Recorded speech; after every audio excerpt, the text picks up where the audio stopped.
Ayan na sila. Kakain na naman sila mga boss. Bigyan na lang ulit natin ng pagkain para hindi sila magutom. Eh, magkakapatid. Basta yung tatatlo lang kayo? Basta iba. Halina, sa labas tayo. Apat sila nandito mga boss. Apat. Apat na magkakapatid. Doon tayo sa labas para hindi tayo kuhan dito. Mapagalitan sa loob. Ming! Apat lang sila mga boss. 5. Nandito magkakapatid eh, magkakapatid mga boss. 5 sila. Tara sa labas. Sa labas muna kami mga boss. Mamaya na lang ulit. Doon, mauna na kayo doon. Mauna na doon. Ayan sila mga boss. Bigyan natin ng ilaw yung cellphone. Ayan, para maliwanag. Ayan. 5 sila nandito. Ayan o. 5 sila. Hintayin nyo ako dyan para maayos ko yung pagkain nyo. 6 sila. Nandun yung itim. Ayan, mga boss, kumakain na sila. Nasa gilid yung tubig. Ayan o. Ayan yung tubig nila.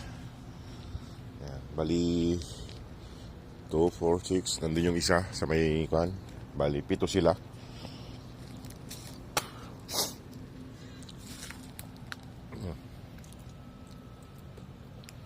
Kain na. Saglit lang ako dito sa labas kay malamig. Malamig mga boss. Saglit lang ako dito sa labas. Pakainin ko lang sila para balik din ako agad kay medyo malamig ang panahon. Sa loob ng pabrika ay mainit. Kaya balik tayo agad. Ayan sila. Ayan, lalaki. Nasa isa. Bali, Mingming!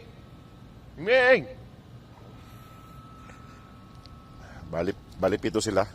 5 lang ang kumakain pa.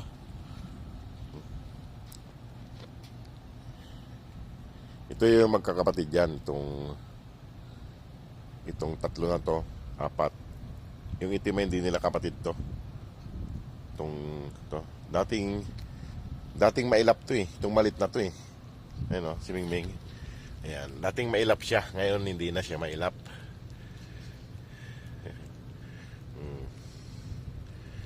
Kaya lang siya. Corn beef ang ulam nila mga boss. Corn beef ang linuto ko kanina. Gusto rin pala nila ng corn beef tsaka kanin. Ikaw kain na. Huwag mong buntisin itong mga to. Nandun yung isa sa may ilalim ng ilalim ng bus. Ayan. Kain na siya. Ito. Ay. Takot siya. Kain lang ng kain. Ayan mga boss. Diba? Kain lang. Tumatakot itong mga boss. Malaki yung katawan nitong itong itim. Malaki. Ayan o. Ayan yung itim mo.